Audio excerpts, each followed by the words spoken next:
No match. Okay, let's match it to... no, it's Charles Steele's fingerprint. I can't match it to anything. Oh, nice. Oh no, wait. You just helped me. Ever been to Aurelius Fantasy? Okay, so yeah, my game crashed. Fun, huh? I don't know where. Okay, we left the interview. Good. I just have to do this again. Charlie was pretty twitchy. I wonder if he dropped some of his stash. And then this. I think you just found the missing piece to this puzzle. Nice work.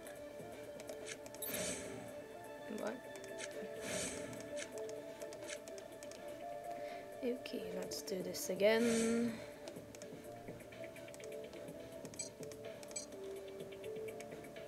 We should be able to get that print now. There you go.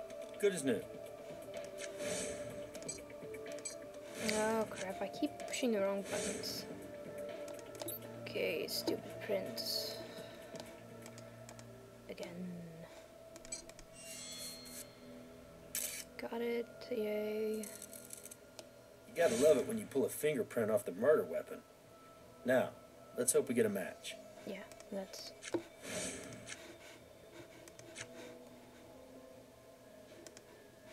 Back. Well, no, I don't need to talk to you. Okay, this is where we crashed. Let's hope he does not do it again. What's his fingerprint? Do we have... No, I don't. Oh.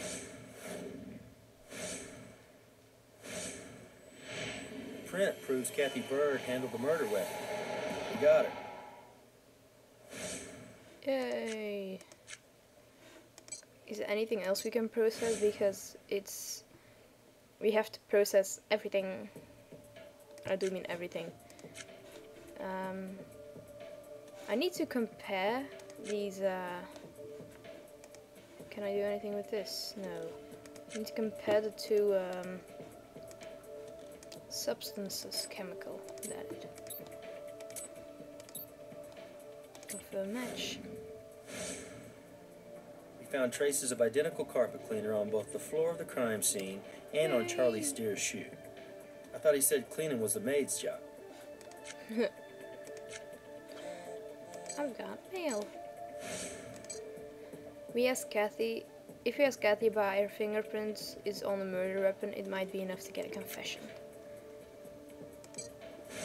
Hence why we're not going to talk to her right away. If you didn't kill her, why did you clean up the crime scene? What are you talking about? I didn't clean up the crime scene. But the evidence says otherwise. I'd say you cleaned up to make yourself look less guilty. No way. That's not how it happened. I did help clean up, but Kat killed that blonde. So instead of calling the cops, you helped her cover up a murder? Why should we believe that? Cause I love her, man, okay? It's crazy, I know. Kat comes to the hotel all the time with all kinds of dudes, and we have this kind of, well, arrangement. I give her the room off the books, and she kicks me back some cash from her dates. Sometimes she even gives me, well, you know, like I said, we have an arrangement, man. So that's why Dominguez didn't have to register? Yeah, I'll admit it. I confess. I stole from the hotel. Great, but I swear on my grandmother's grave, I did not kill that chick. I'll take a lie detector. I'll do whatever it takes. You know what I'm saying? Why did you leave the phone message? You love Kathy enough to cover up a murder for her. Why threaten her? It's pathetic, right? I'm in love with her, and she just laughs at me, man. But what can I do? Last night she calls me, right? And she says she needs me. I go in the room, and oh my God, all that blood. And Kat's standing there, right? She's just a mess, completely helpless. And I get to be her Superman. I mean, who wouldn't want that job, right? I could save her. I say I'll clean up. I'll clean it all up. I'll pretend I never saw her, and I'll make it kind of look like the Mexican did it, you know? So she says, what would I do without you? You see, the deal was, we'd cover for each other, okay? But I always knew. I knew she wouldn't keep her word. In the back of my mind, I knew. You know what I'm saying? That's why I called her. Yeah. That's why I showed up at her place.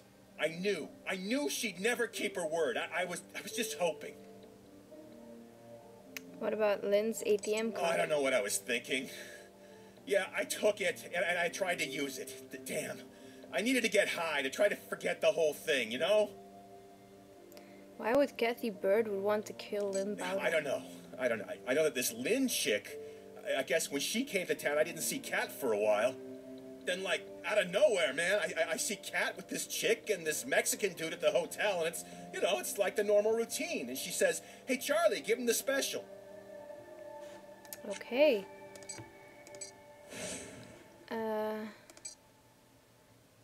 I guess we have to talk to Bress Yeah. first. Okay, meet me in interrogation. Okay, I shall. Charlie admitted his role in covering up the murder. Really? Well, that's what I told you. He killed her and then he covered it up. Unfortunately, we're not going to be able to charge him with Lynn's murder. Why? Kathy, we know you killed Lynn. Why are you doing this to me? You have no proof. I never touched that ashtray.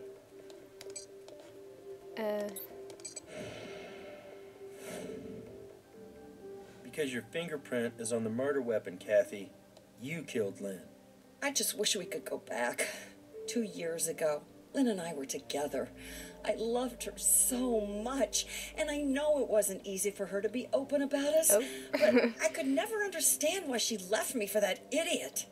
I mean, she even married the guy, and then he ships off to the Middle East for forever, and she can't take it anymore, so she comes back here. I was just hoping we could be together again. That's all. But it didn't work out that way. No, but she said that's what she wanted. She wanted us to get back together again. And then she changed her mind again. Suddenly, she didn't want to be with me. She wanted to go home. She wanted to wait for her husband to come home. She said she wasn't being fair to him. Wasn't being fair to him? What about me? You wanted to pick things up where you left off. Living together, working together. Is that why you two took Iram Dominguez to the fantasy suites? Yeah, I convinced her to come out. I even got her the wedding dress. It was stupid, but that dress was real, you know? I wanted her to wear it when we got married. So you two dance for Dominguez and then he runs out of money, right? Yeah, and when I tried to kick his ass out, he got pissed and tried to take Lynn. I tried to stop him. The guy was short but strong. He threw me across the room. I got up and I hit him with the ashtray. It shattered all over the place, but I knocked him out. You saved her. She looked so fragile, so helpless, lying there on the bed. I told her I would always protect her. I would always take care of her, and I reached out to her to take her into my arms. She pushed me away. She pushed me away. And I don't know why, but I couldn't take it. I just couldn't. She was so cold. How could she? She broke my heart. She broke my heart. Do you know what that's like? Yes. Yes, I do. It's like mourning someone who died. Oh, Lynn, why? Oh my god. DA is filing a second-degree murder charge against Kathy Bird. Charles Steer is going to be charged with accessory after the fact. Good job on this one. I gotta say, this one really belongs to you. Great work. We're lucky to have you on the team. Yay. Finished my first job. Woot. Another award. Trueness 98, Cunning 90, Skill 50. Okay.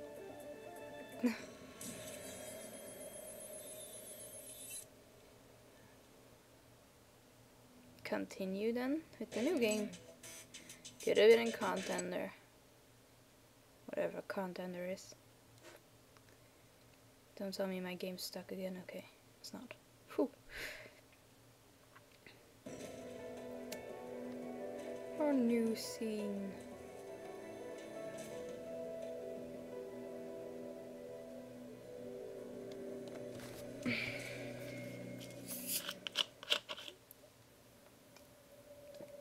I see it's your turn to supervise the new CSI. I don't know how much supervising I'll be doing. Greg. That resume read like a who's who of crime scene investigation. Okay, so the old dog might learn some new You were tricks. speaking for yourself, obviously. Who's our Vic? He looks nothing Rick like Shimada, Greg. referee for the Supreme Force Fighting League. He worked the marquee match last night. I see the banners, and I see blood. I gotta say, it's tough being a ref these days.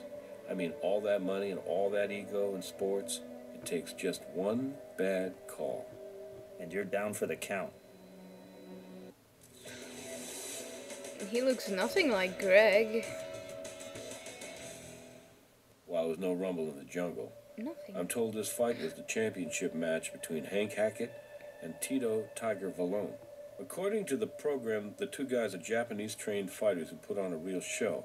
They whip out their swords to rally the crowd, and I do not mean that figuratively. They really use swords. Last night was the first time that these guys faced off in the ring to determine who was the King Blade of Supreme Force Fighting. So, who won? Let's just say it wasn't Hackett. Apparently, our dead referee made a controversial call that stripped Hackett of his belt and the Intercontinental title. Where's Hackett now? He's cooling off in the locker room. You'll probably want to talk to him and the ring girl over there. She found the body. All right, I think we got it from here. Yay! Okay, let's go to the body first.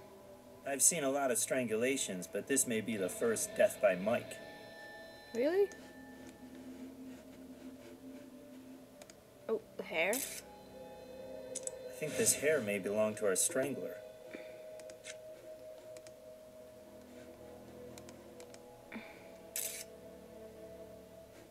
I'm gonna swab it. If he were just strangled, there wouldn't be blood pooling under his neck. So he was beaten up as well. Anything else? I don't see anything. No. Let's go and talk to her. Hello, we're with the Las Vegas Crime Lab. May we get your name? Yes, I'm Tina Allens. I found Mr. Shimada, and I called the police. Approximately what time did you find the body? I'd say a little after 11 o'clock. I'm supposed to close the prop room before the arena shuts down at midnight. I was coming down the stairs over there when I noticed the light over the ring was still on. I came over, and that's when I saw Mr. Shimada lying there like that. My God, it's just so awful. And she says that with so much feeling. Did you know Mr. Shimada? Oh, everybody really liked him. And that's saying a lot for a referee, right? I know everybody thought he was very fair. But honestly, no, I didn't know him personally. I'm sorry. Did you see the controversial call? I should have, but I wasn't really paying attention. But everybody was pissed. Wow. I mean, he like disqualified Hank Hackett. Just stopped the fight cold. Handed the title to Tiger. I think he was probably pretty lucky to get out of that ring alive. Well, I mean, sorry. That was a really poor choice of words. Indeed it was. Where can we find Mr. Hackett? I would try the locker room. I know they were having a hell of a time locking up down there since all these reporters were still jammed in around Hank trying to talk to him about the match. Gosh, I bet it's an even